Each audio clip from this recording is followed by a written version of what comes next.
अगर आपको अंडा खाना पसंद है तो आप एक बार इस तरह की सब्ज़ी बना कर देखिए, आपको बहुत पसंद आएगा। बहुत ही सिंपल रेसिपी है, बनाना बहुत ही आसान है, इसका टेस्ट आपको बहुत पसंद आएगा। तो चलिए इसे बनाना शुरू करते हैं। गैस पर मीडियम फ्लेम पर कढ़ाई चढ़ा देंगे और इसमें हम 3 से 4 बड़ा चम्मच ऑयल ऐड करेंगे। जब ऑयल गर्म हो जाएगा तब इसमें हम कुछ खड़े मसाले ऐड करेंगे। 1 तेज़पत्ता, 1 इंच दालचीनी, 2 लौंग और 2 इलायची ऐड करेंगे और इनके साथ ही में 1 चम्मच जीरा ऐड करेंगे। आप चाहें तो खड़े मसालों को स्किप कर सकते हैं, सिर्फ जीरा ऐड करें। इन्हें एक बार चला लेंगे ताकि जो इनका फ्लेवर है ना वो ऑयल में अच्छे से समा जाए। अब इसमें 3 बारीक कटा हुआ प्याज ऐड करेंगे। अब इस प्याज को हमें मीडियम फ्लेम पर तब तक भुनना है जब तक ये जो प्याज है हल्के ब्राउन ना हो जाए। ध्यान रखिएगा प्याज को अच्छे से पकाइएगा, तभी जो हमारे प्याज है वो ग्रेवी में अच्छे से गल जाएंगे और ग्रेवी में बहुत ही बढ़िया टेस्ट आएगा। क्या होता है ना, अगर प्याज अच्छे से नहीं भूनते हैं तो ग्रेवी में प्याज का टेस्ट अलग सा ही आता है जो कि अच्छा नहीं लगता है। प्याज को आप बीच चलाते हुए अच्छे से ब्राउन होने तक पकाइएगा। तो जब तक प्याज भून रहे हैं तब तक हम फटाफट से एक पेस्ट बना लेते हैं। एक ग्राइंडर जार ले लेंगे और उसमें हम 2 रफ चॉप किया हुआ टमाटर ऐड करेंगे।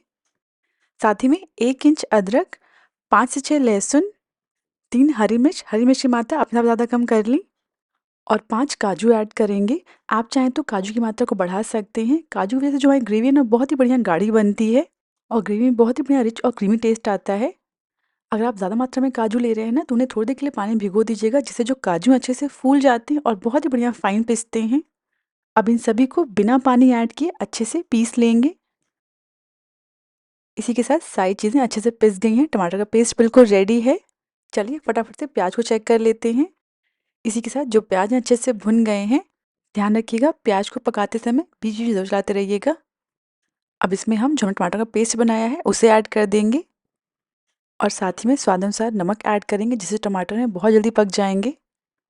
अब इन सभी को अच्छे से मिक्स कर लेंगे और इसे हम 7 से 8 मिनट के लिए लो मीडियम फ्लेम पर अच्छे से पकने देंगे, जिससे टमाटर कच्चापन खत्म हो जाएगा और टमाटर अच्छे से पक भी जाएंगे।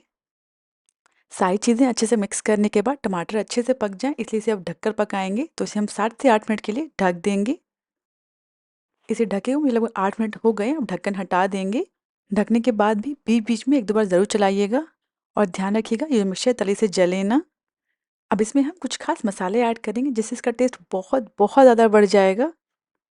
इसमें 1 चम्मच कश्मीरी लाल मिर्च पाउडर ऐड करेंगे, जिससे कलर बहुत बढ़िया आ जाएगा और ये बहुत ज़्यादा तीखी भी नहीं होती है। नेक्स्ट जो हमारा मसाला है, इससे इस ग्रेवी का टेस्ट बहुत ज़्यादा बढ़ जाएगा। सो यहाँ पे मैं इसमें ऐड कर रही हूँ 1 चम्मच मीट मसाला।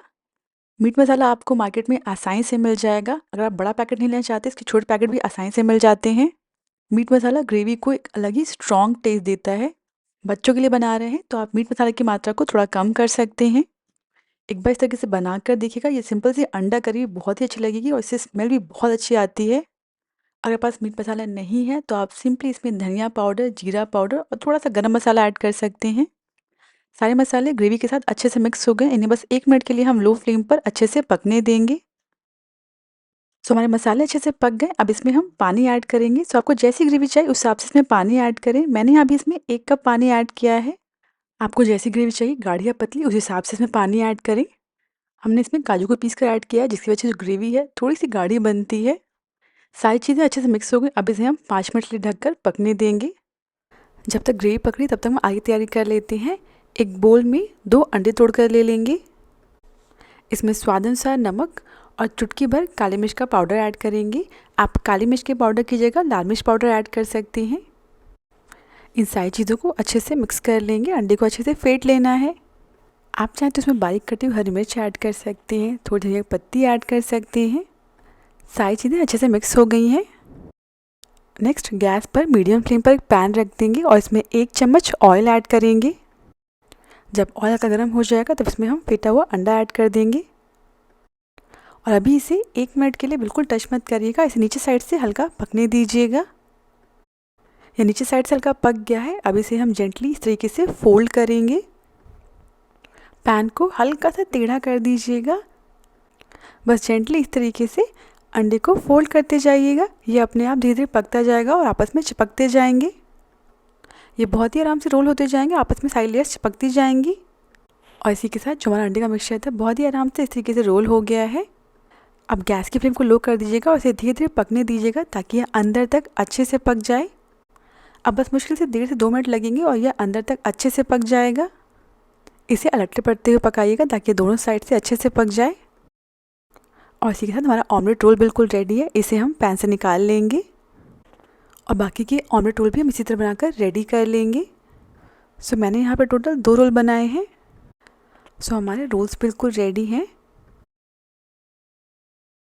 अब एक रोल ले लेंगे और इसके हम इस तरीके से पीसेस कट कर लेंगे। आपको जितने बड़े पीसेस चाहिए या जितने पतले पतले पीसेस चाहिए आप अपने हिसाब से कट कर लीजिएगा। और ये देखिए बहुत ही बढ़िया रोल बने हैं, यह अंदर तक अच्छे से पक गए हैं। बस इसी तरह हम दूसरा रोल भी कट करके रेडी कर लेंगे। अब ग्रेवी को चेक कर लेते हैं। इसे पकते हुए लगभग 5 मिनट हो गए हैं। ढक्कन हटा देंगे। ग्रेवी अच्छे से पक गई है। अगर आपको ग्रेवी थोड़ी गाढ़ी लगी तो आप अपने हिसाब से इसी समय ही इसमें गर्म पानी ऐड कर लीजिएगा। ध्यान रखिएगा एग रोल को ऐड करने से पहले ही पानी ऐड करिएगा। अब इस ग्रेवी में हम एक एक करके सारे पीसेस डाल देंगे। इन सारे पीसेस को हम ग्रेवी के साथ अच्छे से मिक्स कर लेंगे। हल्के हाथ से मिक्स करिएगा ताकि जो पीसेस हैं टूटे ना। अब बस सारी चीज़ें अच्छे से मिक्स करने के बाद इन्हें हम लो फ्लेम पर ढककर 5 मिनट के लिए पकने देंगे। और इसी के साथ इसे पकाते हुए लगभग 5 मिनट हो गए हैं। अब ढक्कन हटा देंगे और गैस को बंद कर देंगे। लास्ट में इसमें बारीक कटी धनिया की पत्ती ऐड करेंगे।